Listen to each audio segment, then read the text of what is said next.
नमस्ते। भारत में साक्षरता की कहानी उम्मीद और चुनौतियों दोनों से भरी हुई है। दशकों की जबरदस्त प्रगति के बावजूद आज भी कई सवाल बाकी हैं।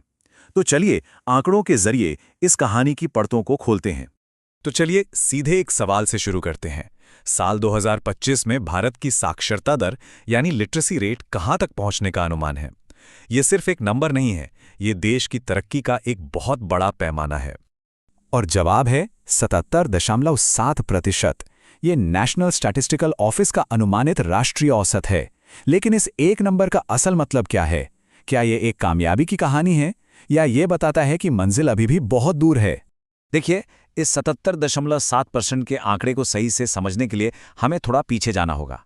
1991 में यानी आज़ादी के ठीक बाद सिर्फ 18.3% भारतीय ही साक्षर थे और 2011 तक यह आंकड़ा 76% पर पहुंच गया। ये छलांग वाकई असाधारण है और दशकों की मेहनत का नतीजा दिखाती है। लेकिन जैसा कि अक्सर होता है, एक राष्ट्रीय औसत पूरी तस्वीर नहीं दिखाता। इस 77.7% के आंकड़े के पीछे भारत की कई अलग-अलग हकीकतें छिपी हुई हैं। राज्यों की, जेंडर की और शहर-गांव के बड़े फासले की। तो चलिए सबसे पहले भारत के साक्षरता के नक्शे पर एक नज़र डालते हैं। और इस तस्वीर को समझने का सबसे अच्छा तरीका है देश के दो बिल्कुल अलग छोर पर बसे राज्यों की कहानी को जानना। एक तरफ है केरल, जहां साक्षरता दर लगभग 94% है, जो देश में सबसे ज्यादा है। इसका श्रेय जाता है वहां के मजबूत पब्लिक एजुकेशन सिस्टम और खास तौर पर महिला साक्षरता पर दिए गए जोर को। वहीं दूसरी तरफ है बिहार, जहां लिटरेसी रेट करीब 62% है। इसके पीछे की वजह है कमजोर इंफ्रास्ट्रक्चर और कई सामाजिक आर्थिक रुकावटें। ये अंतर सच में चौंकाने वाला। और ये बार चार्ट इस जमीनी हकीकत को और भी साफ कर देता है। देखिए, एक तरफ केरल की ऊंचाई है तो दूसरी तरफ बिहार का संघर्ष, और बीच में है हमारा राष्ट्रीय औसत। ये तस्वीर साफ बताती है कि भारत में शिक्षा का मौका हर किसी के लिए बराबर नहीं है। राज्यों के बीच का ये फासला तो कहानी का सिर्फ एक हिस्सा है। अब जरा उन विभाजनों को समझते हैं जो हर राज्य के अंदर मौजूद हैं, यानी जेंडर और भूगोल के आधार पर जो फर्क है। सबसे पहले बात करते हैं जेंडर गैप की।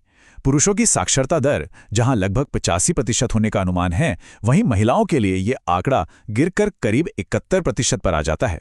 ये जो 14% का फासला है, ये दिखाता है कि तरक्की के बावजूद हमारी आधी आबादी अभी भी पीछे छूट रही है। हाँ, ये फासला कम जरूर हो रहा है, लेकिन चुनौती अभी भी बहुत बड़ी है।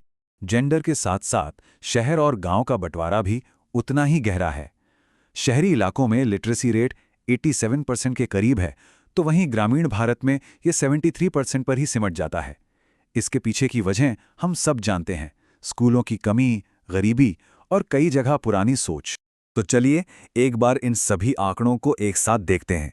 एक राष्ट्रीय औसत है 77.7%, लेकिन इसके नीचे राज्यों के बीच 30% से ज्यादा का फासला है और जेंडर और रहने की जगह के आधार पर भी लगभग 14% का अंतर साफ दिखाई देता है। ये नंबर सिर्फ आंकड़े नहीं हैं, ये भारत के एजुकेशन सिस्टम में मौजूद गहरी दरारों को दिखाते हैं। लेकिन सवाल यह है कि ये सब आंकड़े आखिर मायने क्यों रखते हैं? मतलब साक्षरता का किसी इंसान की जिंदगी पर और देश के भविष्य पर असल में क्या असर पड़ता है? साक्षरता का असर बहुत गहरा होता है। आर्थिक तौर पर देखें तो इससे रोजगार और आमदनी बढ़ती है। सामाजिक तौर पर यह स्वास्थ्य के प्रति जागरूकता और जेंडर इक्वालिटी में सुधार लाती है। इससे एक ज्यादा जागरूक और एक्टिव समाज बनता है। और पूरे देश के लेवल पर यह इलाकों के बीच की असमानता को कम करने में मदद करती है। साक्षरता असल में सशक्तिकरण का सबसे बड़ा जरिया है। तो जाहिर है कि हमारा लक्ष्य 100% साक्षरता का है। भारत इस रास्ते पर आगे तो बढ़ रहा है, लेकिन ये मंजिल आसान नहीं। रास्ते में अभी भी कुछ बड़ी चुनौतियां खड़ी हैं, जिन्हें पार करना बेहद जरूरी है। इन चुनौतियों में क्या क्या शामिल है? बच्चों का बीच में ही स्कूल छोड़ देना, गांव की गरीबी की बेड़ियां और समाज में गहरी जड़ें जमा चुका जेंडर बायस। और अब इस लिस्ट में एक नई चुनौती भी जुड़ गई है: डिजिटल डिवाइड, यानी टेक्नोलॉजी तक पहुंच का बढ़ता हुआ फासला। इन सभी से निपटे बिना हर बच्चे तक क्वालिटी एजुकेशन पहुंचाने का सपना अधूरा ही रहेगा। तो आखिर में सवाल यही बचता है, भारत ने साक्षरता की राह पर एक बहुत लंबा सफर तय किया है और ये तरक्की वाकई शानदार है। लेकिन क्या देश इन गहरी दरारों को भर पाएगा? क्या शिक्षा का प्रकाश सच में हर गांव, हर घर और हर नागरिक तक पहुंचेगा?